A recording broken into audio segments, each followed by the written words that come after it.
ఆపరా psycho Jagan.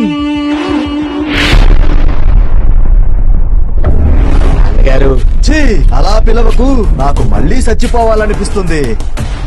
ఏ ముఖం పెట్టుకుని నా విగ్రహానికి దండ వేయటానికి వచ్చావురా? బ్రతికున్నన్ని రోజులు నీ అవినీతి సంపాదన వల్ల సిగ్గుతో సచ్చాను.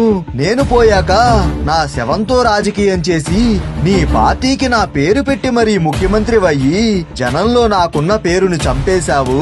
రాష్ట్రాన్ని నామరూపాలు లేకుండా చేశావు. అవినీతితో కడుపు నింపుకున్నావు. బాబాయి చావుకి కారణమయ్యావు. సొంత తల్లిని చెల్లిని ఇంటి నుండి తరిమి కొట్టావు. బాబుగారి మీద తప్పుడు కేసులు పెట్టావు. ఇంత తిడుతుంటే నీకు నవ్వెలా వస్తుందిరా? ప్రజలు బాధపడుతుంటే నవ్వుతావు. ఎవరైనా పోయారు అంటే నవ్వుతావు. మా అమ్మకి ఉద్యోగం పోయిందయ్యా అని కష్టం చెప్పుకుంటే నవ్వుతావు. రాజశేఖర్ రెడ్డి బిడ్డ ఇంత దుర్మార్గుడా అని ప్రజలు తిట్టుకొని రోజు లేదే. ఇప్పుడు మళ్ళీ ఎన్నికలు వస్తున్నాయి కాబట్టి నా అవసరం వచ్చింది.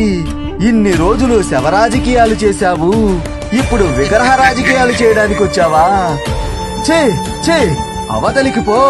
నాకు నీ ముఖం కూడా చూపించకు.